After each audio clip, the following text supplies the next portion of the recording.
and I'll just introduce Máire. I think it's Máire.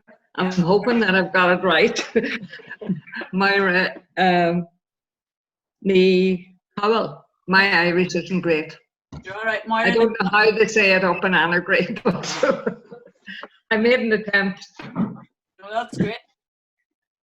First of all, I'd like to thank Brent Holland for inviting me to give the talk tonight, and hopefully you'll enjoy it. And as Breed said, the little text area at the side, you can type in questions and it might be useful. Then we can go back to some of them at the end, and I'll try my best to answer them. I can't guarantee that I'll be able to answer them all. But the topic of tonight's talk is the 1641 Rising, and this is quite a controversial topic still.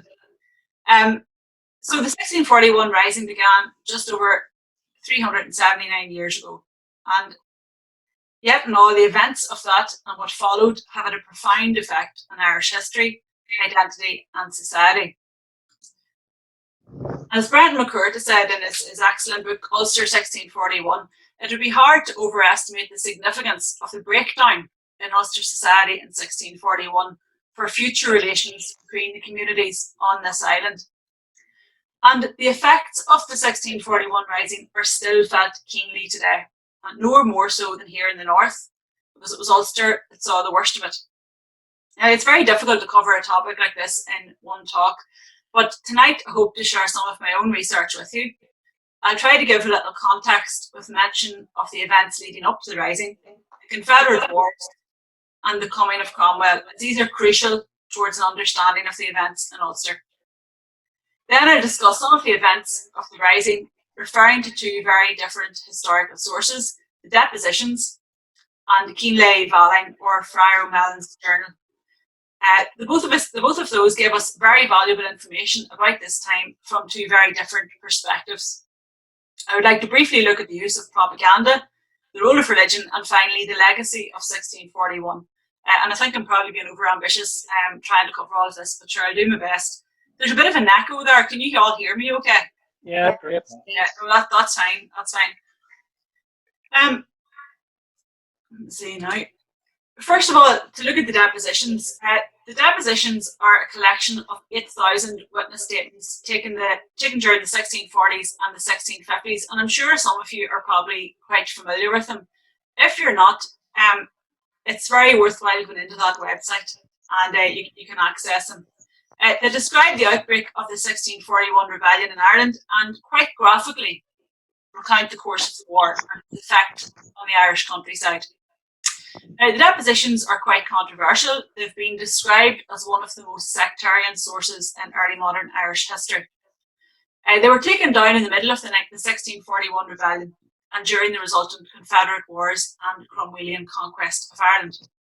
And they became the chief evidence for the hotly contested allegation that Irish Catholics had massacred hundreds and thousands of their Protestant settler neighbours.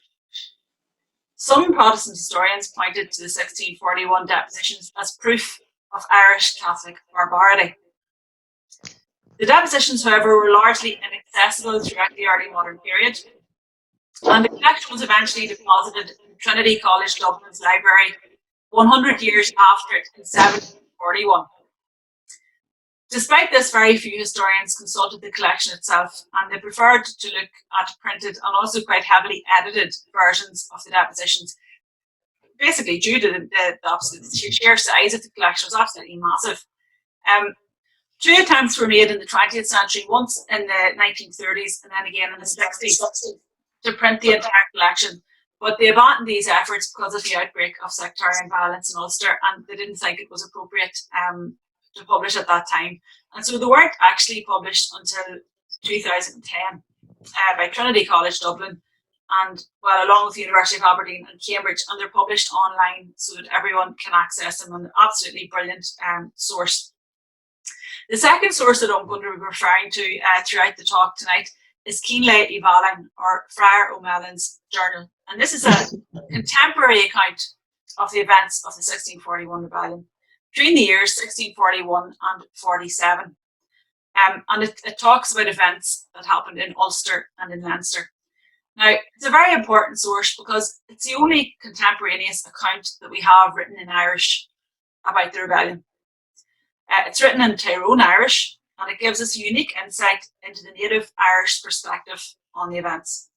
Now, it's generally accepted it was written by a Franciscan priest who was living close by there in the Franciscan Priory at the Brantry, at the top of the Brantry Loch, close beside you there in Tyrone. And unfortunately, because of the pandemic, if it hadn't been for the pandemic, I would have been up earlier on today and would have tried to get someone to show me exactly where it was, which hopefully I'll be able to do that again. Now, some people, it's said really that the 1641 rebellion was a result of the plantation. And that's not really the subject of tonight's talk, but perhaps a few words are required, as it did, of course, directly influence the 1641 rising. So at the end of the 9 years war, I'm sure you're all quite familiar with this period, but just in case some people wouldn't be, I'll go for this quite briefly. So at the end of the 9 Years' War in 1603 and the Flight of the Earls in 1607, significant portions of Ulster were earmarked for colonisation. So originally, James VI and First, he intended that the new colonial or plantation towns would only be inhabited by English and Scottish Protestant settlers. But like the previous plantations, despite numerous attempts to encourage more British planters to go to Ireland, it was necessary in the end for both Irish and Scottish Catholics to settle in order for the plantations to succeed. Now, although many Irish Catholics lived in these new settler areas and participated in colonial government, the confiscation of the native Irish lands contributed to ethnic and religious tensions. Despite this, Irish natives were integrated to some extent with the English and Scottish planters. And so much so that one historian, the Earl of Clarendon, writing in the 1660s, remarked that the Roman Catholic landlords had Protestant tenants and many Protestant landlords Roman Catholic tenants. The Roman Catholic landlords in question there would have been those Irish who had held on to their ancestral lands during the plantation because they hadn't sided with Hugh O'Neill in the 9 Years' War. Friendships and marriages were very frequently contracted between them, and all passion which followed from their different professions suppressed or laid aside. And as we know, money talks, and the tensions between the two communities were often set aside because of economic and social necessity. So why did the 1641 rebellion happen? Traditionally, it was explained as an inevitable response to the plantation of Ulster. And nowadays, most scholars would see that as an oversimplification and treat the immediate outbreak of rebellion as a response to political developments in the three Stuart kingdoms. So it was more complex than just being a reaction to the plantation. There's no doubt that that was a leading factor, and we'll look at that again. But the conditions of Catholics under Lord Deputy Wentworth's rule had very seriously deteriorated in the years before 1641. And so they were very nervous and worried. Then the breakdown in the relationship between Charles I and Parliament only added to their insecurity. And so they genuinely feared the Catholics in Ireland who had property and who had good social position, very much feared that they were in danger of being dispossessed and persecuted because they'd seen it before. They'd seen it happening to their kinsmen who were less fortunate. And they believed that this would happen if the power of Charles I were to be significantly limited. They also believed then that Charles I wanted and needed allies to help him. And so then they entered into this very complex conspiracy to seize control of the Irish government on the king's behalf. Anyway, this conspiracy, we'll just go on to that. This conspiracy lost support, and the plan was carried out under the leadership of a much smaller group of Ulster Irishmen who were members of the deserving Irish. And so these were the Irish who'd been treated favourably in the plantation. Now, they failed in their primary aim to seize Dublin Castle, and so the revolt was initially confined to Ulster. And here they relied on the support of the dispossessed Irish, who had their own motives. So the situation was very ambiguous because the leaders solicited support by claiming they were acting under a commission from King Charles to take arms on his behalf. A lot of that was not necessarily true. Before long, however, it became clear that although most of those who joined the rebellion believed that they were the king's soldiers, they were nonetheless determined to overthrow the plantation. And it was these limited and loyal aims of the rebels that made it possible for the Old English Pale to join in, although they had different aims. They had no intentions of overthrowing the plantation, and therein lay one of the big differences between the Ulster Irish and the Old English. But they did join in because I suppose they were afraid that, you know, they were lumped in with the Ulster Irish, and all Catholics feared then that they were going to be penalised for this. So the fact that they had no choice. As I said, the leadership of the Confederates never sought the dispossession of the planters, and it forbade the repossession of property. But as I said, there was no doubt that there was a mismatch between the aims of the leaders and the expectations of many of their followers. And the ethos of the rebellion was suffused with resentments of past injustices and a determination to get back lands and a way of life which had been taken from them. Now, so on the night of Friday, the 22nd of October, 1641, Sir Phelim O'Neill, you can see a picture of him here, Sir Phelim O'Neill, Chief Trader of All Ireland, as he was known as, and this is a woodcut of him. So he led a team of insurgents to Dungannon Fort and then on to the house of Lord Charlemont. And himself and Lord Charlemont were fairly, got on fairly well together, and so he got entry into his house under the pretence of attending dinner. And when he entered, he captured the castle. He and his fellow conspirators then moved quickly through Armagh, and they had very much the element of surprise on their side, because most of the British forces were positioned east of Lough Neagh in Antrim and Down, and it took several days for Viscount Chichester and Montgomery in Ards and Belfast to organise resistance. And as a result, by the next day, O'Neill controlled a sizable amount of land southwest of Lough Neagh, from Moneymore in the north to Portadown, Tandragee and Newry in the south. Meanwhile, O'Neill's fellow insurgents in Fermanagh, the Maguires, under the leadership of Rory Maguire, and Rory Maguire was the brother of Conor Maguire, who was Lord Enniskillen, they took control of the major plantation towns there, although O'Malley, who we'll be referring to shortly, doesn't mention this. In Cavan, Philip O'Reilly, who was an MP actually, and he was a leader of the O'Reilly clan, he did the same. Now, the rising was originally intended as a conservative revolt, and Phelim O'Neill and the co-conspirators wished to follow the example set by the Scottish Covenanters during the Bishops' War. And basically what they wanted to do was to seize key fortifications in the north of Ireland and Dublin Castle, and having done that, they wanted to negotiate a settlement with the king that would cater for the toleration of the Catholic faith, the reversal of the plantations, and greater political autonomy for Catholics in Ireland. And so really very little violence occurred in the first few days of the rising.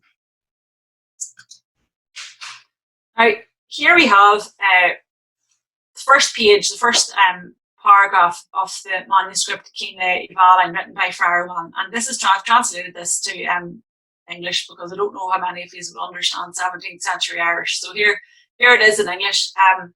On the feast of St. John Capistrani, the nobles, unknown to the English and Scots, planned to seize their fortress towns and castles in one night. It was a Friday and the last day of the moon. At first to Dublin, Lord Enniskillen, Conor Maguire, son of Brian, son of Conor, etc., and Hugh Og, son of Brian, son of Hugh Og, son of Hugh, son of Shanbui McMahon, and Rory O'Mora of Upper Orier went there from Ulster. Some went from Meath, some from Leinster, and from Munster. But Owen O'Connolly informed of them. The gates of Dublin were closed, the city bell was rung, and the houses were ransacked. And Lord Enniskillen and the son of McMahon were captured, and the others escaped. So, while Sir Phelim was taking control of some of the larger fortifications in the north, Conor Maguire and some of the other co-conspirators were in Dublin. They intended to seize Dublin Castle, which was one of the very, very important, probably the most important part of the plot. Because it was the seat of colonial government in Ireland, and it had a very large ammunition store, which was extremely important. So they went there anyway, and on the night of the 22nd, Owen O'Connolly. Now, Owen O'Connolly is a very interesting character. This is the boy who informed on them. He was actually native Irish, but he was a convert to Presbyterianism. And he was a tenant of Sir John Clotworthy in Mainmore on the Londonderry plantation. And Hugh Og McMahon, who is mentioned here as well, was his foster brother. And they went drinking together that evening. And Hugh Og obviously had too much to drink and had too much trust in the foster brother. And he confessed to have been summoned to Dublin to assist in taking Dublin Castle. So then O'Connell sneaked away. He managed to sneak away, and he ran to the house of William Parsons. And Parsons was one of the Lord Justices. And he informed them that the intention was for all the Catholic nobility in Ireland to rise up and seize the key forts, towns and ports in Ireland, and to murder all Protestants that refused to join in. So this was crucial, really, because before any killings had occurred at all, the Lords Justices and the colonial administration in Ireland believed that a general massacre of the Protestant population had been initiated. And it could have been this belief, I mean, it's hard to tell, that shaped their response then to the outbreak of rebellion. Now, this is also this is the next part in the manuscript Cathmhaoil Valley, and that just gives you an idea of the sort of Irish that it's written in, but I'll have also translated it to English here. And this describes the initial weeks of the rebellion. Now, we can see here certain people elected Sir Phelim O'Neill, General of Ulster, and it gives you this list of people, of the important Gaels who were left in Ulster after the plantation. Okay, and here we've presented the native Irish leaders that were left behind, and we see here that they're repossessing their hereditary or their ancestral lands. Okay, so we'll have Phelim O'Neill taking Charlemont and Dungannon with the help of Randall MacDonald and Padraig Donnelly on the 23rd of October. Con McGuinness, Lord of Ivey, he takes Newry back. Rory Maguire comes to power again in Fermanagh, and the O'Hanlons take back Tambagee. And the Quinns and Cormac O'Hagan take Mountjoy, Moneymore and Maherfelt. So these are people who very clearly think that they are taking back their lands from the settlers and that they are reversing the plantation of Ulster. Now, that's just the rest of that that part there. This is very interesting here, actually. Where is the Manor House of Balahi? I thought there was a bit there about Salter's time. Hold on, I'll go back a wee minute. Yeah, I think that's very interesting. You look at the towards the bottom of that first paragraph there. So we hear Captain Patrick Donnelly taking the manor house of my Lord Caulfield in Ballydonnelly and the manor house of Moneymore, and Sir John Clatworthy's town were taken by the Governor Cormac O'Hagan. And Mr. Whistler, now that's Mr. Whistler's town in Killetra, Bala and Tallinn. And this is a very interesting thing here, and I'm maybe going off on a wee bit of a tangent. Bala and Tallinn means Salter's town in Irish, but it's very interesting here that O'Mallon, the name was obviously, it wasn't a native Irish place. So it was Salter's town that it was called originally. And yet here we have O'Mallon translating it into the Irish. It's usually the other way. But anyway, it was an interesting case because if you go there, it's one of the few places, that's one of the places I did manage to get to. It's on the shores of Lough Neagh there. I'm sure maybe some of you know where it is. And it's completely derelict. So it was a settlement at the time of the plantation. But when Phelim O'Neill's forces attacked it and sort of burned it, it was never repopulated again. That was the end of it.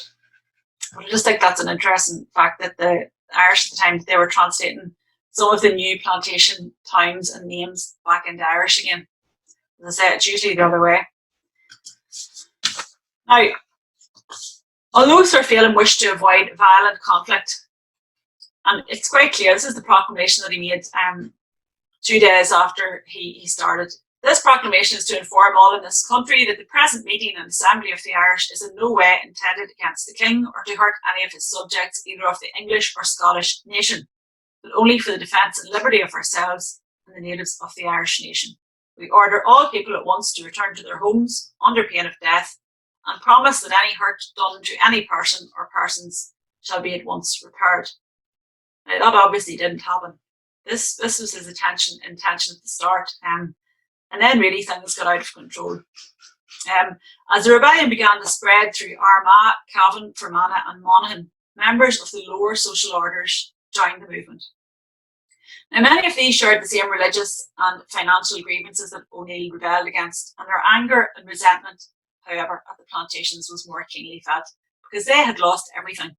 Fiona O'Neill had managed to hold on to quite generous tracts of land. The other people who joined in from the lower social orders had lost everything, and many of them were living in abject poverty and starving. So, you know, some of the attacks, they began to attack settlers in their localities, and some of the attacks were opportunistic robberies, that they were basically robberies. And many deponents are described of being despoiled of their money and valuable goods. Others were tortured to confess the whereabouts of their savings. Clothes were also valuable commodities during this period, and many settlers were stripped of their clothes. I think sometimes that's looked at as an example of, you know, the native Irish wanting to humiliate the planters and to make them die of exposure, but in actual fact it was more likely because clothes were very valuable that they stripped them. Other attacks were particularly vicious, there's no doubt about it. Settlers were, I'm going to just look here before I go on any further. Here we have a deposition by George Byrne of Dungannon.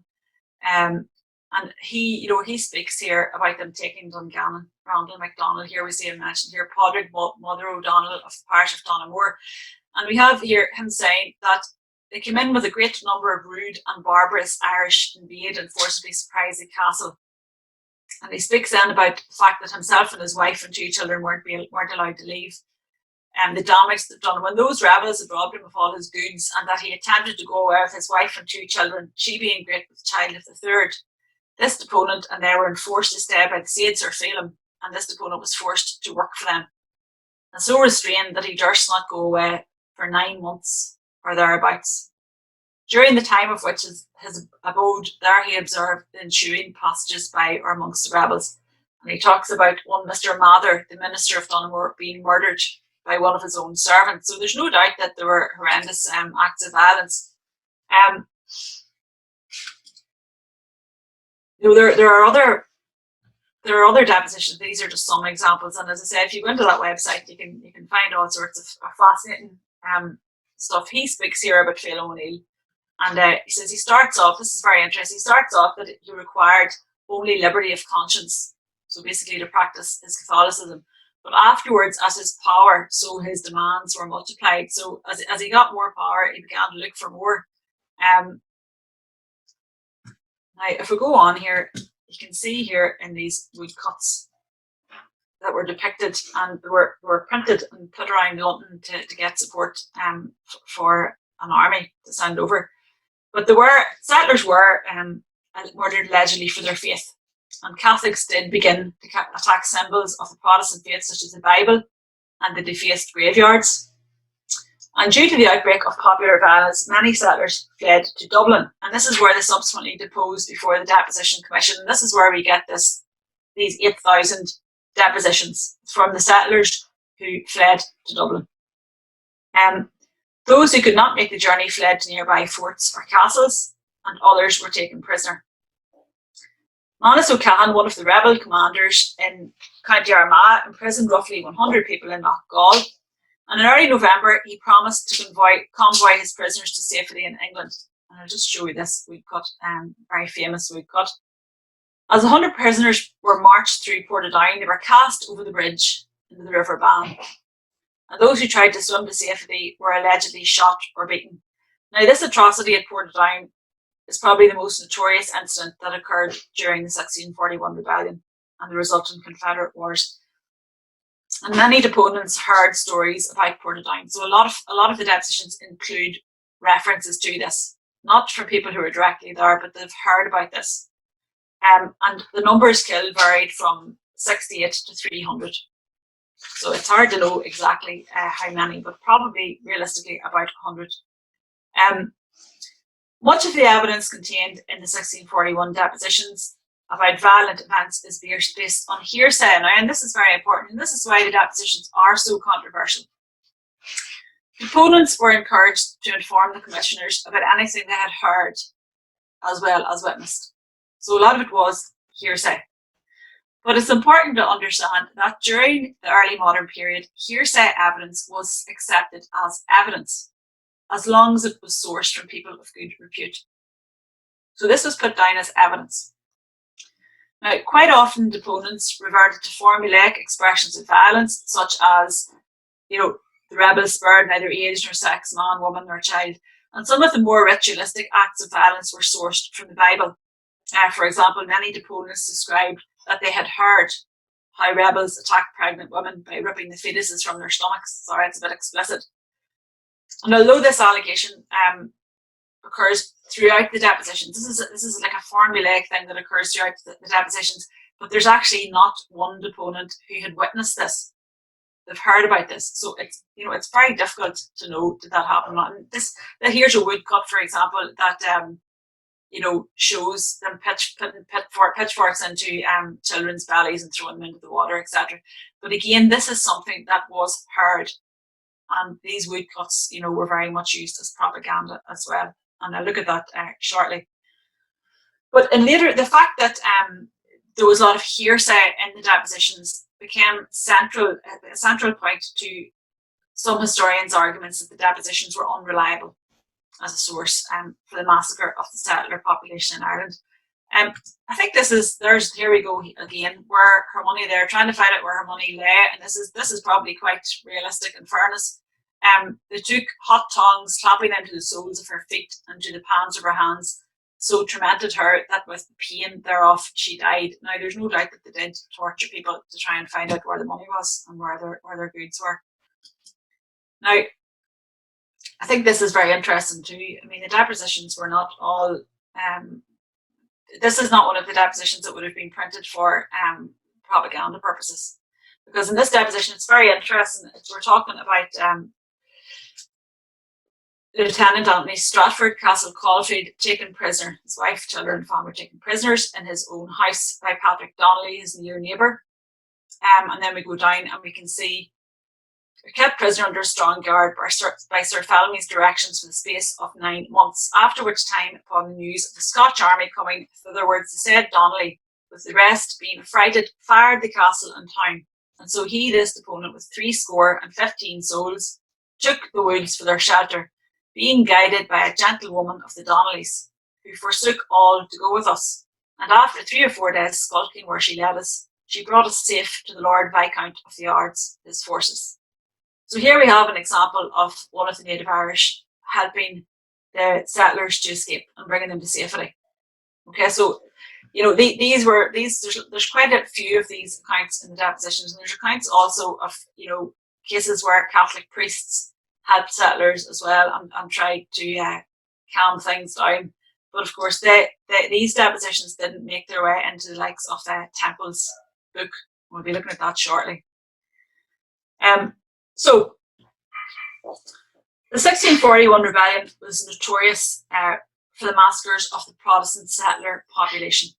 And although this was the case, state forces also committed a series of attacks, particularly in the first year of the rebellion. And among the more notorious military commanders in Ireland was Sir Charles Coote. And he was involved in many of the massacres against the native Irish. Now, Coote served as a privy councillor in the years leading up to the rebellion, and he was incredibly unpopular amongst the native Irish, and he's described by O'Malley as a most bloodthirsty monster. And there's no doubt that there are records of him committing many massacres against native Irish Catholics. And his actions from 1641 to have been blamed by generations of historians for heightening tensions in the immediate outbreak of rebellion. Okay, so what his actions made things much worse. Many of the Old English community believed that Coote intended to kill all of the Catholics in Ireland, because he executed George King, who was a very prominent Old English man, and he destroyed his house. And so this was one of the reasons why many of the Old English actually joined up with the native Irish in Ulster, because of that one incident. And they looked to the native Irish as opposed to looking to the Stuart authorities for protection. So he certainly didn't help matters. The most notorious atrocity that was committed against the native Irish, which we've record of in the depositions, actually occurred in Island Magee in County Antrim. Here we have it here.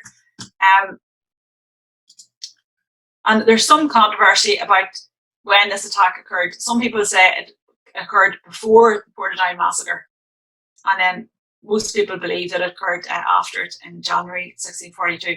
And this attack was said to be in retaliation for the massacre of English and Scottish soldiers at Portnaw.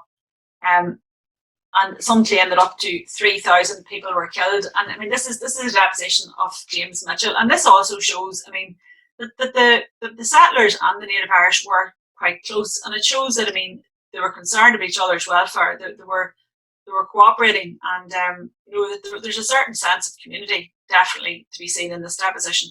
You know, so here we have James Mitchell, sworn and examined, said that this deponent had been at Ballycorry on the Sabbath day about sermon time in the afternoon, on which day the Irish of the island Mickey were murdered. When there was a great confluence of Scotchmen met together at the said village of Ballycorry from the county of Tyrone, from beyond the Banwater and from Ballymena, all strangers to this examinant, who, as this examinant heard generally reported there, gave out that they had a warrant from the king to murder all the Irish, and that they would kill any man who would save and protect the Irish. And that this examinant, meeting on his way home with one William Graham, told him, this examinant, was afraid all their Irish neighbours would be killed that night. You know, so there's definitely concern there that would suggest that there was definitely a sense of cohesion in the community. For that he heard the same at Ballycorry, and this examinant further said that he heard that the said party at the town of Ballycorry did threaten that they would kill Dr. Colville because he would not show unto them the warrant for the execution of the Irish. So, you know, there's not much of this actually survived in I suppose collective memory from the 1641 rebellion. Now, the Confederation of Kilkenny, I don't want to spend an awful lot of time on this, so I'm going to go through this quite quickly, but it's very important. As I said, that the Old English, the Ulster-Irish needed the support of the Old English, and they did share certain grievances. And the Old English then did turn after a few months, did turn to the Ulster-Irish for protection and support too. They threw in their lot with them. And I mean, they weren't particularly happy about that because there were very great differences between the outlooks of the two groups. But they did throw in their lot with them. They did need the support of the Old English, and as I said, many of the Old English shared the same grievances. They were angry at the policies of the Earl of Stafford. Their land holdings and their possession of the land was being challenged, and Catholic office holders were being replaced by new English settlers. So they eventually met up with them on the outskirts of the Pale.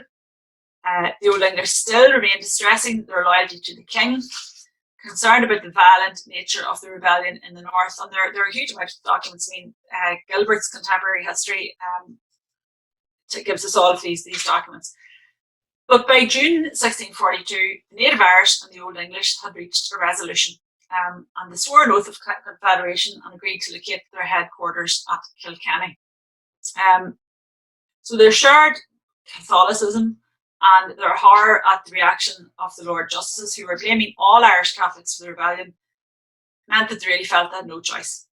So the Confederation of Kilkenny met for the first time in October 1642, and their motto was "Irishmen united for God, King and Country." And I mean, this is one of the first times we see in Irish history a sense of cohesion and a sense of, well, I suppose with Hugh O'Neill, you get this growing nationalism, but here we have it here, I think, really for one of the first times. We have Irishmen united in this whole idea of, I suppose, nationalism. They quickly set about establishing an assembly modelled on the Irish Parliament, and they had representatives from wealthy Catholic landowners and the nobility who elected the Supreme Council, and then they started gathering money to fund their cause. Now, they genuinely thought, and we look back at the documentation, that the House of Commons planned to get rid of all of the Catholics from the three kingdoms, not just from Ireland. I mean, remember at this stage, the Parliament in England is a Puritan Parliament. And again, like the Pale O'Neill, they originally took up arms so that they could grab the king's attention, and they wanted to be able to negotiate from a position of strength. They didn't want this violent outcome, for sure. Charles I, you know, he wasn't particularly pleased with this. Charles I is not very popular at this stage. The Scottish are very unhappy with him because the prayer book he's introduced, which they feel is too Catholic. Many of the members of Parliament feel the same. He hasn't called a Parliament for over 10 years during the 1630s, and the only reason then he calls it in 1640 is to get money to raise an army to defeat the Scottish, who are still giving out about the prayer book. So here we have not only the Irish Rebellion breaking out in 1641, but in 1642 the English Civil Wars break out. And so the Irish Catholic Confederation are then put and pitted on the side of the king. Both shared the same enemy, which was the Puritan Parliament, but the Parliament then relied on Scottish men for support. So you have a very, very complex situation in Ireland. At one stage you have 5 different armies fighting in Ireland. It's quite difficult to keep track of them all. And this alliance between the Catholic Confederation and Charles I caused Charles quite a lot of problems, actually. Many people, royalists, were unhappy that he had become an ally of the Catholics against Protestants. And, it became increasingly obvious to Charles that he didn't have the financial and military resources. So he turns to Ireland, he turns to Ormond in Ireland, who is a Protestant, to send him over aid. So it doesn't work out very well for him. Ormond is very anti the Catholic Confederation and is not happy at all that the king is willing to grant them concessions. Okay, so in the summer of 1643, Charles ordered Ormond to negotiate a truce with the Irish Confederation in return for money and men to fight in England. And so there's a cessation of arms. Hold on, let's see. I think I should move on here. The cessation of arms on the 15th September 1643, and this is extremely unpopular amongst Irish Protestants, and many refused to acknowledge it at all. But really, Charles didn't care very much. He just didn't pay any attention to them at all. So he got troops sent over from Ormond's army, but they were basically useless. They didn't make any difference to him in England at all in the war. So then Charles sends Ormond back to negotiate a more durable treaty. Ormond's very reluctant to give in to the Confederate demands for the open toleration of Catholicism. And so then the king sends over the Earl of Glamorgan. Ormond doesn't like this at all, and so he orders the arrest of Glamorgan.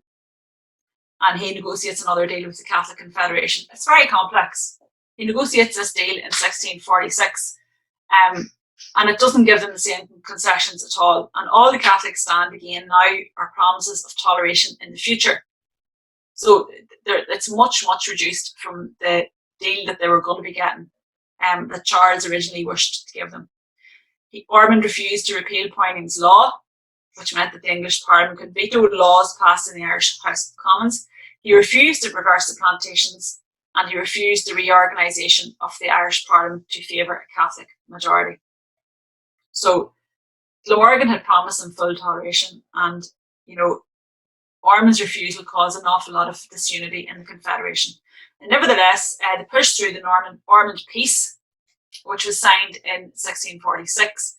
Now, here's when the whole thing begins to fall apart for the Catholic Confederation, because the papal nuncio, Giovanni Rinuccini, he comes over. He's ordered by the Pope to push for the full toleration of the Catholic religion. So he does not accept the Ormond Peace. And at this stage then, the Battle of Benburb has been won by Owen Roe O'Neill. And many of the Confederates feel that they have military initiative. And the General Assembly then rejected the Ormond Peace and began to push for another treaty with the king along the lines negotiated by Glamorgan. At this stage, however, the military tide begins to turn against them. And things start to fall apart. Michael Jones, who's the parliamentary commander, was granted control of Dublin by Ormond. Jones then routed Thomas Preston's Leinster Confederate army at Dungan's Hill, and in the end, the Confederates were split along the lines of those who wanted a radical reorganisation of Irish political and religious landscape, like the Ulster men, particularly Owen Roe O'Neill, and those who were happy enough with Catholic toleration and moderate reforms to Irish politics, and they were mainly the Old English. So basically, this division and this split, it really wrecked the Confederate war effort, and it basically disintegrated towards the end of the 1640s. And that's, I suppose, a very brief, very quick sort of summary of what happened in the 1641 rebellion. As I say, it's very complex. You had all of these different armies fighting on Irish soil at the same time. You also have the English Civil War going on, and it's an extremely complex period in I suppose, history in British Isles, and there's no way I could probably explain it very well here tonight. But what I want to do is look at propaganda throughout the 1641 rebellion, and in particular associated with the depositions. News of atrocities that were happening in Ireland, that were committed in Ireland against the settlers, reached London by various means. Settlers who fled the outbreak of the rebellion came replete with horror stories of what they'd faced in Ireland. A lot of them went back to England. The Lords Justices also sent letters to the English Houses of Parliament that were then disseminated to prominent London printers. So when news of the rebellion arrived in London, Charles I and Parliament were engaged in a long-standing debate over the issue of taxation, and this made it difficult to raise funds for an army to crush the rebellion. Parliament distrusted any army they funded to be controlled by the king in case he decided to use the army against them. And Charles had similar concerns, so they didn't trust each other to raise an army because they thought they would turn on each other. In the end, it was decided that an army would be raised through the Adventurers Act. And this basically meant that those who could afford to participate could invest money to fund an army and then claim their dividend when the rebellion was repelled successfully. And prominent English MPs such as John Pym and Oliver Cromwell participated in this scheme. Now, in order to encourage popular support, pamphleteers in London mobilised their audiences by printing gory news from Ireland, some with illustrations like those woodcuts that I showed you there a wee while ago, to prompt people to empathise with their Protestant brethren in Ireland. Now, not all of the news printed in these pamphlets was factually accurate. And like a lot of the depositions, the pamphlets contained formulaic and generalised descriptions of the nature of violence explained in Ireland, or experienced in Ireland, and the gorier the better. You know, so we saw those pictures there of the babies being, you know, up on the pitchforks. That this was the I suppose common images that they would have used in these pamphlets. And much was left to the individual reader's imagination, and some wasn't left to their imagination. And as I say, some of it was entirely made up. And in April 1642, for example, 2 Cambridge students were prosecuted for writing false accounts of news from Ireland by the English Parliament. Like they were writing things that did actually happen. Anyway, due to the fact that many printers accused native Irish Catholics of murdering their Protestant neighbours in cold blood, one of the first publications printed by the Confederation of Kilkenny contested this allegation, and that sparked off a sectarian debate about the rebellion that lasted for centuries, and some would say is still going on today. Now, there's no doubt that they used the depositions as propaganda. And Henry Jones, he was Dean of Kilmore in County Cavan. He was the head of the Deposition Commission. So he headed up the Deposition Commission in Dublin. And he was increasingly concerned that the House of Commons and the King were doing nothing to suppress the rebellion, that they were just sort of figuring about. And so he went over in 1642 in March and presented a detailed report on the outbreak and the course of the rebellion. And he called this petition a remonstrance of diverse remarkable passages concerning the Church and Kingdom of Ireland.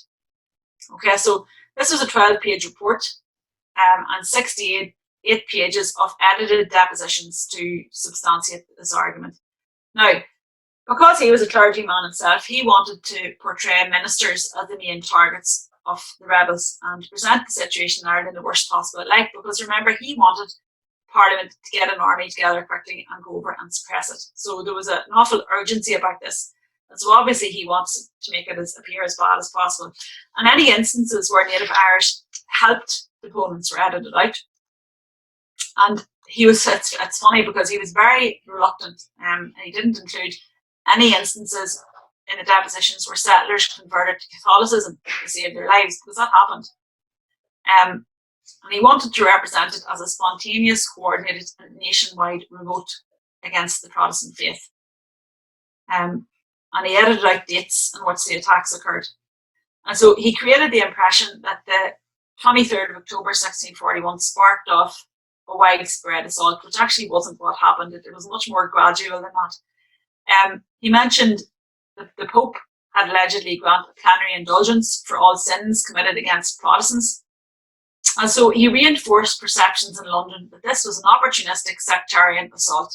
And it's funny because he was much less concerned with the issue of settler losses, and he removes their individual losses in most of the depositions. Now, one of the main purposes of the depositions, and the reason why people gave depositions, was to register goods that had been taken from them, that had been stolen, or that had been burned or destroyed, they'd lost in some way, for compensation.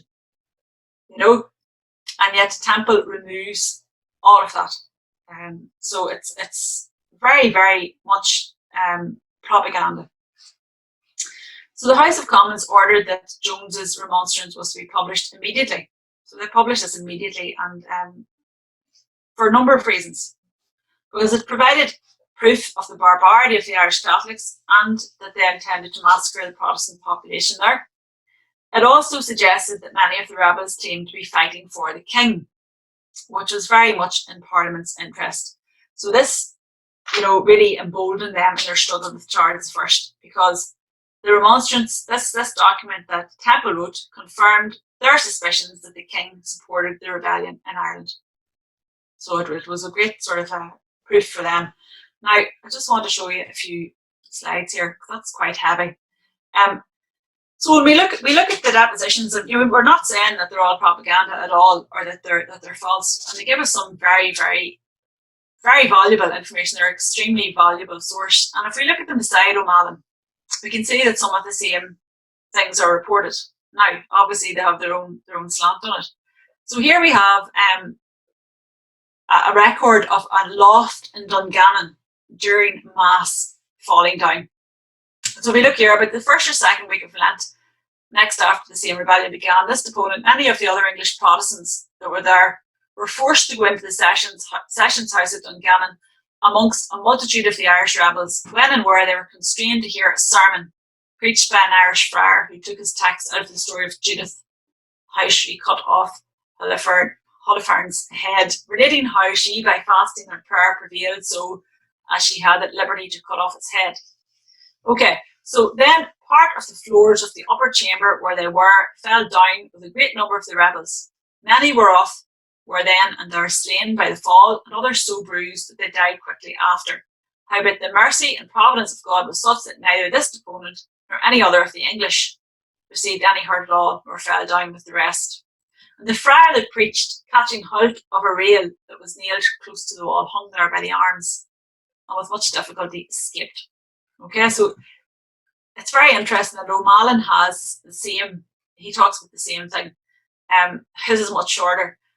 The first Sunday of Lent, the Guardian, Paul O'Neill, so that's who was preaching, preached a sermon in Armagh.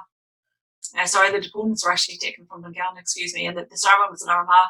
Father Henry O'Malley preached a sermon in the Church of Cathmhaoil. Oh no, here's in Dungannon. And Father Eamon Rua McCathwell preached a sermon in Clonfegan. Father Ioannis Patricio preached a sermon in the Manor House in Dungannon. This wasn't Dungannon, excuse me. A quarter of the loft collapsed under them. Some of them were killed, some of them had bones broken. So his is a lot less, it's a lot more direct.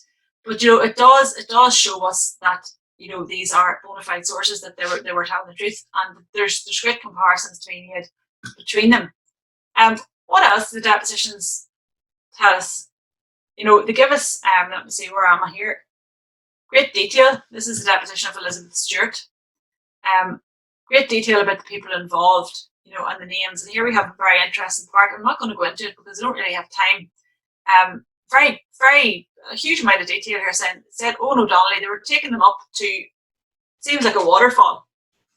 And they were going to throw them off, and her and the children were going to be thrown off. And he talks about them being saved because he knew he was this examinant's friend, kinsman of O'Donnell, comes up and saved her. So there's information like that. Now this is a very common sort of deposition here, in which he speaks about, this is Christopher Jesson, a rope maker in County Down, and it's an inventory really of the property that he's lost, that he's looking for compensation for. And that would be a fairly common type of deposition. Here I wanted to show you some of O'Malley's journal, and this is it from the other perspective. Here we have my Lord Conway and these lords sent 2 messengers to the captain of Charlemagne to ask for the surrender of the town, and he would not surrender. Now, this is them surrounding Dungannon.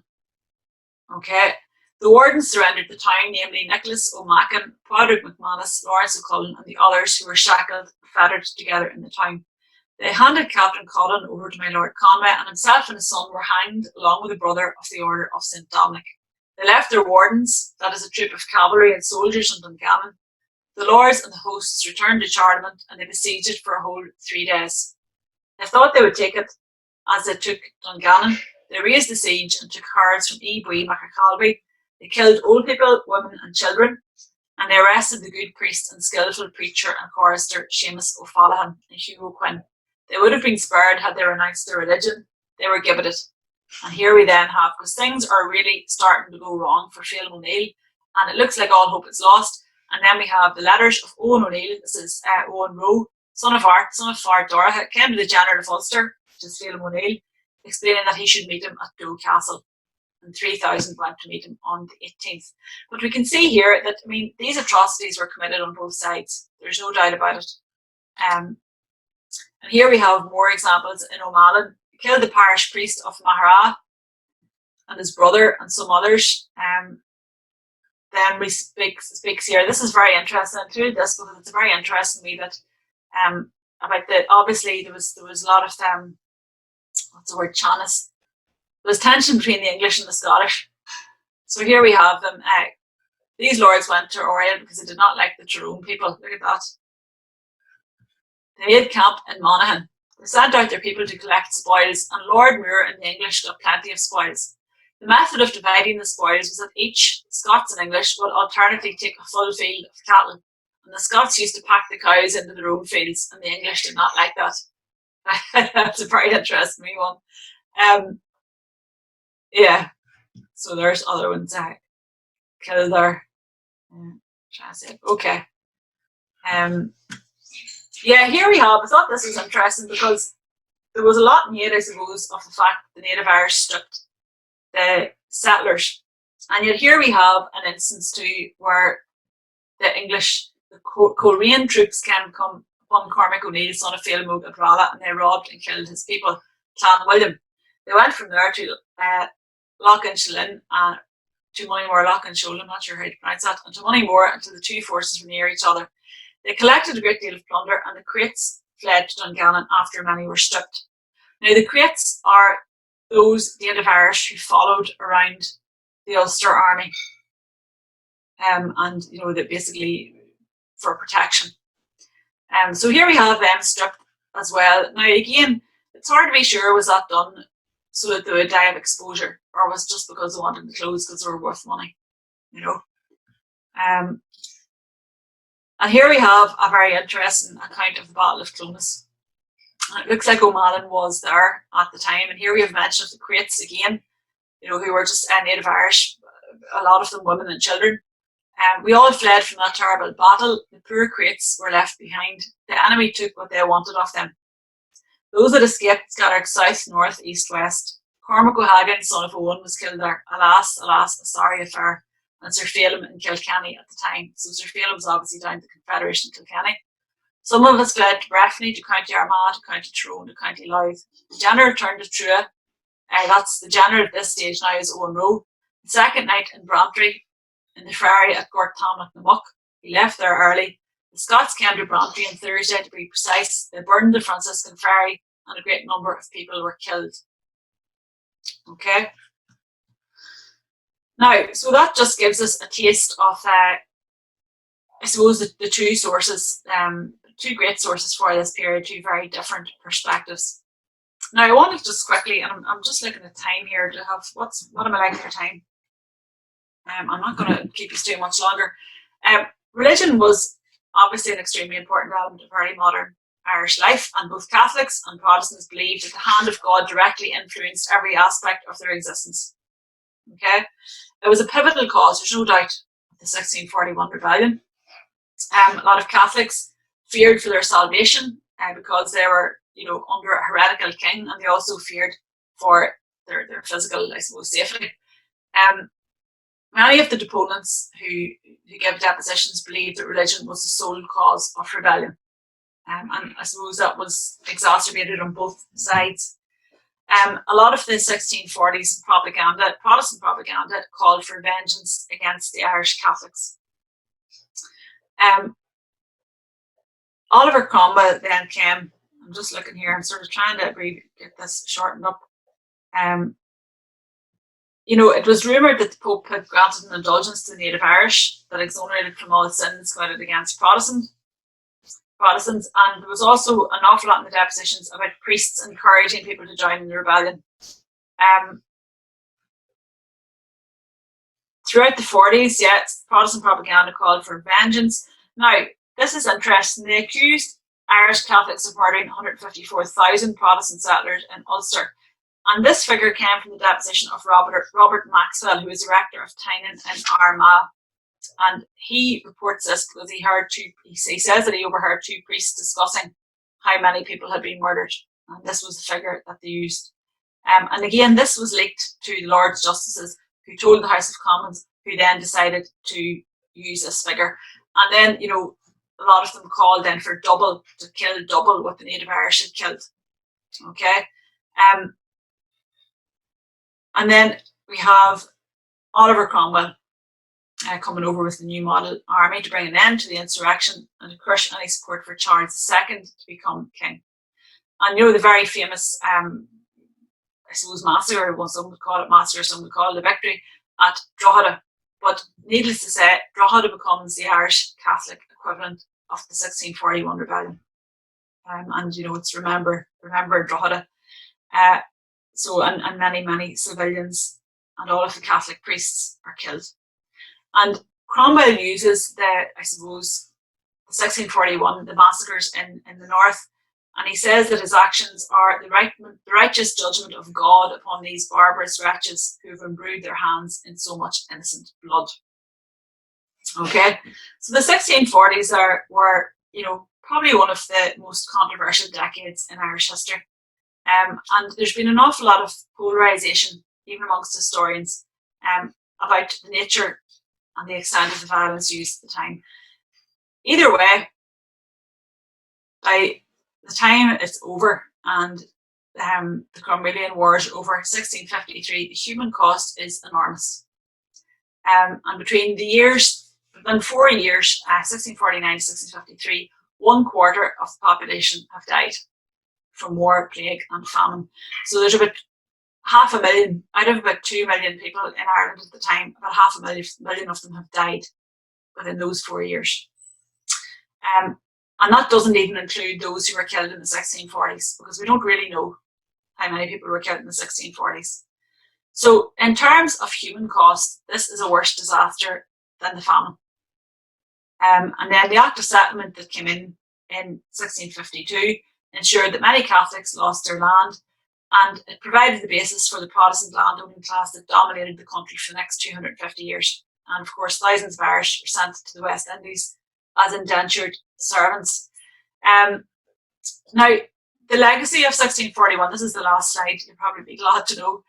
The political legacy of 1641 has shaped debates over the nature and course of the rebellion, as historians from either side of the Catholic and Protestant divide bitterly debated whether a massacre of the settler population had occurred.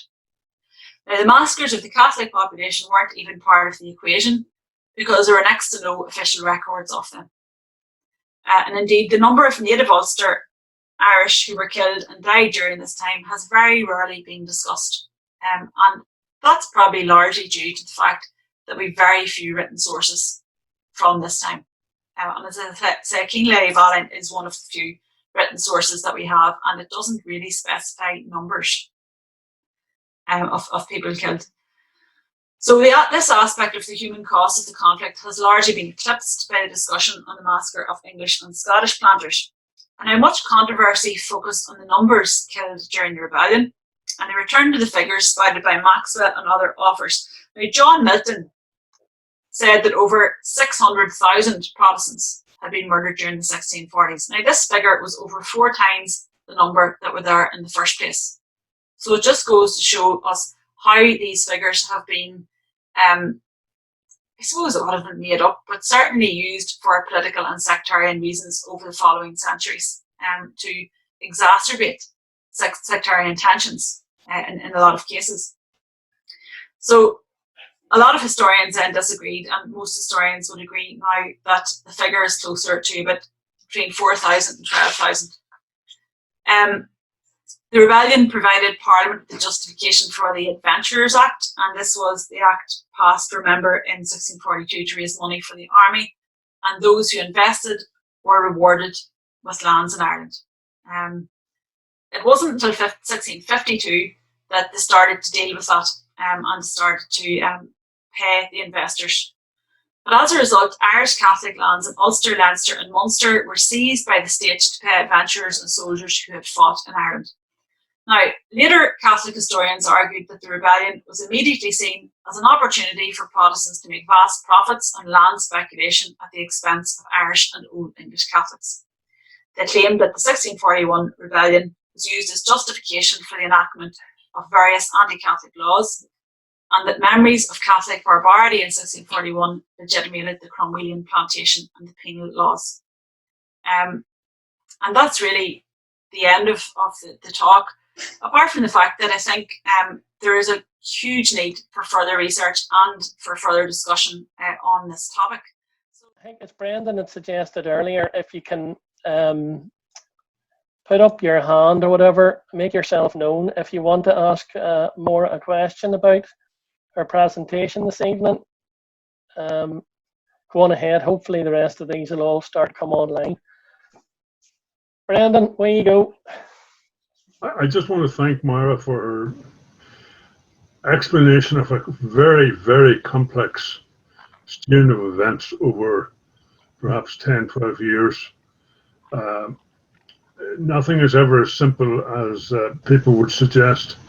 And we got a flavour of that in Máire's talk there. It was an extraordinarily complex series of events with so many different interests. You know, people just think it was the Irish and English. It was much more than that. You know, there were several interests on the Irish side and more than a few on the English or British side, or whatever you wanted to say. And you know, there are all these groups, I presume, jockeying for position, and you know, it's no wonder that you know, you've had so many different accounts of what happened. You know, different accounts of the same thing happening, and it's like everything else. You know, history is written by those who win battles and victories, and that had been, you know, the I suppose really the Cromwellian explanation of events is the one that sort of seemed to stick for about 200 odd years, and then people start to question, is this really true, and what have you. So, you know, that's throwing light on it. It's as I say, it's a complex problem, and I think Máire explained it extremely well. Well, thank you, Brendan. I suppose one of the reasons, I'm going to chip in there, even though you didn't ask a question, I suppose one of the reasons as well is that there are so few. There are written sources, obviously, from a lot of them from the Old English perspective. There's very few from the ordinary Irish, the ordinary Gaelic Irish perspective, particularly the ordinary Gaelic Ulster perspective, and that's where O'Malley comes in, because he speaks about the ordinary people, you know, instead of the whole sort of power struggles of the Confederation of Kilkenny. So yeah, it's good, you know, the depositions are coming from the ordinary people, and you know, I think that's extremely valuable, and I suppose that's why I wanted to compare the two. Yeah. Rosie, I think you were going to ask a question there. Rosie, do you hear me? Hold on. No, I wasn't, Jonathan. Oh, sorry, I thought you had your hand up. Apologies, Rosie. Apologies. No, I was doing this here. I was giving All right. Yeah. No, that's great. Thank you. I'm not intelligent enough to ask a question about history. Get away with you, Rosie. No, nothing. But I'm learning. I'm learning. Thanks. Most Thanks. people- Go on ahead, Dan. Just to say about Friar O'Mell, do we ever know? I mean, I remember reading this thing many times, and some people suggested that because he just put like brief little snippets in sometimes, that perhaps it was something he was then going to enlarge on, if you like, at a later date. Do we know what happened to him? We don't know. I suspect it just ends basically in the middle of a sentence, the last page, and I suspect really that the rest of it was lost. The manuscript, very old manuscript, wee small manuscript down in Cork. So we don't know. We don't know what way really that it ended, because as I said, it was probably lost. There's O'Mall's mentioned in the Hearth Money Rolls in 1666, but it doesn't seem to refer to him as such. We just don't know. Now, the fact that it's written, a lot of it, and it's quite terse and short, would suggest to me as well, and you're absolutely right, that he probably did intend to write a fuller account of it.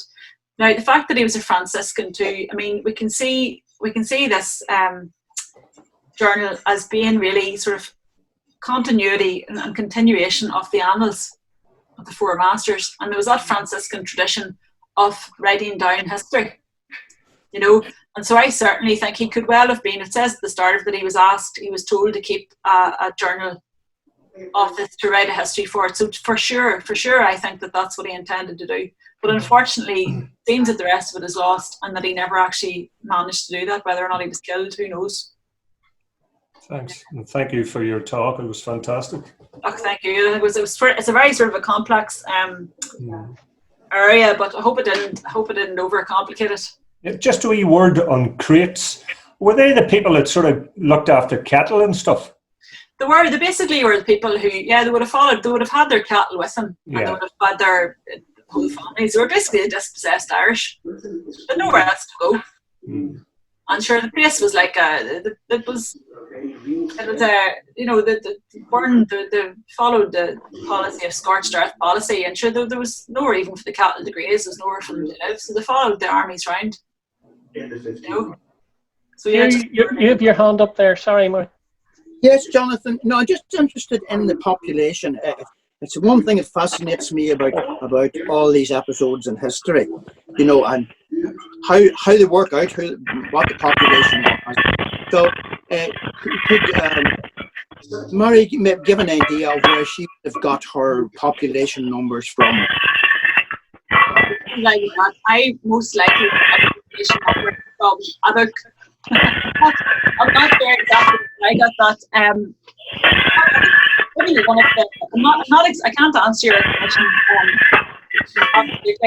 I can't remember where I got it from. I could probably get a reference in the docket, but I would have to go and I wouldn't have time now. But yeah, that would have been the general. It's all very general, the population. As I said, they would have had an idea of the population of settlers. They wouldn't really have had a clear idea of the population of Native Irish. And the other thing is, you know, when if depending on the population, say it was 2 million or around about that, but it's how this population would have got together, and armies would have travelled around in the 1600s. You know, my problem is I tend to equate all these happenings with modern day, with telecommunications and all the rest of it. You know, if your neighbour gets bumped off, you know about it before it actually happens, type of thing. But it's just to try to realize what it was like at that time. Yeah. Some man reckoned noise from somewhere. Yeah. Someone's washing the dishes. Yes, I agree. It sounds like he's smashing the place up. Turn him off. The best thing is to if you mute it even. everyone off until they put their hand up. I can't tell who it is, folks. Sorry. I'm sorry. Yeah, Joe. Everybody. It's coming from Joe, Jonathan. Is it? Yeah. Where is he? Stop now anyway. Right, he's muted. Go on ahead. Sorry, Hugh. Did you Right, get your a question. chance to talk that over with Máire? Sorry, Hugh. No, I'm happy enough to let it go. That's just I'm fascinated with population and all aspects of Irish history. You know, what really was the population at that time? You know, type of thing, and it just ties in with it about. I mean, I would say if you even look at the depositions, for example, like they don't know how many settlers were killed. They've really no idea. You know, they're going. There's sources, I suppose. There's an awful lot of written sources, an awful lot of state papers from that time. But as far as population is concerned, you're absolutely right. There's no proper figures at all, really. You know, and I suppose they had a better idea, as I said, of the Protestant population than they did of the Catholic population, because as far as I could see, there was no really record made of them. You know, there would have been church records maybe, but sure, they would have been destroyed. Long gone, yeah. At that time, you know. I think the settler population could probably have been fairly accurately calculated based on muster rolls that were carried out, you know, after the plantation. After, yeah. Yeah, I suppose it's afterwards. You know, you have more of an idea, but I think before this time, not particularly. And then also, as I said, church records probably would have been destroyed. That's the nearest thing, folks, we have to a survey near the time of the 1641 rebellion. That's the book published posthumously from research by R.J. Hunter called Men in Arms. And it's a publication of the 1630 muster roll. But as Brendan says, the muster roll was only Protestants. Catholics were not allowed to bear arms. So I think the total number in that book, and that would be all males above the age of 15, is about 13,000. So you can see where the slaughter of 100,000, 200,000, 600,000 Protestants starts to get into the lands of the fairies, because that is not to be sniffed at in terms of a good sort of census material, because the muster was serious. If you didn't turn out for a muster and you were male and over 15, were consequences. So certainly as far as Protestant settlers are concerned, you did as you were told on that count, or there were serious consequences. So you could do certain mathematics with that to work out, obviously add in the female population to work out what the settler population was at the time. So I don't know, maybe 50, 60,000 in 1630, and then add on growth for the following 10 years. But it does make a lot of the what do you call it? I just wanted to say a couple of things, Laura. First of all, again, thanks for covering that subject. It's a nightmare. It is very, very complicated, and you shared that with us in terms that, well, I know I understood it, thank God, because it is frighteningly complicated. It has been told very simplistically for many years by both sides, and that has not helped things. I know from my own experiences, the complexity on the Scots and Presbyterian side is crazy. The Lagan Army, which was made up not entirely but mainly of Scots Presbyterians from Donegal and West Tyrone, spent most of their time fighting for Charles I. Yeah, this They're also the most successful army group on the island. I think they were only defeated once, maybe not even defeated at all. And I think they were the first army to defeat Owen O'Neill, who was not to be sniffed at. He was probably the most experienced and tactically professional soldier on the island. They defeated him. And I think they probably kept most of the atrocities out of Donegal in comparison to places like Tyrone or Armagh. But as I say, they spent most of their time campaigning for Charles I, and as a result, many of them got very rich in 1661, 62 with the restoration of the monarchy. The other wee thing was the gentlewoman of the Donnellys that's famously mentioned in the Castle Caulfield piece. I would postulate my own theory that was actually someone we know, a Margaret Donnelly, who had previously married Edward May, and would be the female progenitor of the May family that would make themselves famous in Belfast. Her husband had died before the rebellion in about 1638. She was the mother of a young family, and successfully kept them all together to the point where they all made their own way in life very successfully. But I suspect, because the May name is attached to one of the townlands in the settlement, that Margaret Donnelly might well be the gentlewoman of the Donnellys that doesn't fit the political and religious figure. She would have carried considerable status because she was from a senior line of the clan. And where she took them to, I don't know. That's again anybody's guess, but I suspect she is the woman, the gentlewoman, because they're not talking about her being gentle in the physical sense. They mean she is high-bred, high-born. You know, yeah. So I suspect that's who the Donnelly woman actually was. So yeah, well, something might turn up in the years to come that would maybe get back that up. But that's my own theory. Sorry, Robin. Yes, I just wanted. Jonathan, if you remember me, I live in New Jersey in the United States, and I had been to one of your meetings when I was in Tyrone, and I actually have relatives in Tyrone, so it was really wonderful. I recognized Brendan, of course, and you, and unbeknownst to this one person, Harry Doyle, many years ago, Harry, you helped me out with my genealogical research. I don't know if you recall me, but I want to say thank you so much for including me in the presentation. I figure out the time change, and then it occupies me too during this COVID lockdown. So I really appreciate it. That's lovely. Thanks very much for those very kind words, Robin. And there you are, Harry. You've met someone from the past. Yeah. And there's somebody called McCool, who I've got. There's McCool's hiding in my background as well. Right. Okay. Anybody else want to ask any questions?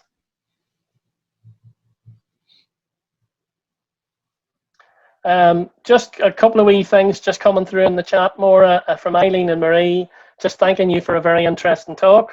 And also from Amanda and Sean, just again thanking you for that talk. Anybody else have any questions for Maura?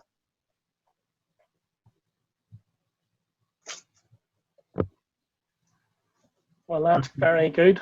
Maura, anything else you just want to add to your presentation tonight or anything? No, as I say, I think it's very worthwhile going into that website, into the depositions website. Yeah, sure. I totally agree with you. Yeah, I totally agree. It is an excellent website, a super resource. Maura, just one wee thing. Is there a publication available to the public of the even the two, the original Ancient Irish and the English, available to, to the public? There's a translation of it, Jonathan, in Cathmhaoil 1996, Charles Dillon. Ah, right. I think that now, I could be wrong, I'm trying to look right here for the book.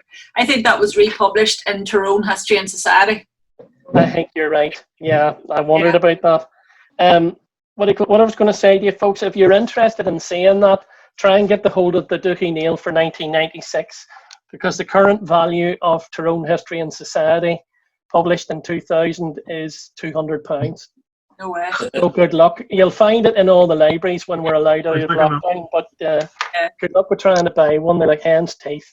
Although the Cathmhaoil 1996 mightn't be much easier. God, I don't know. Oh, right not. Donald, you could maybe help with that.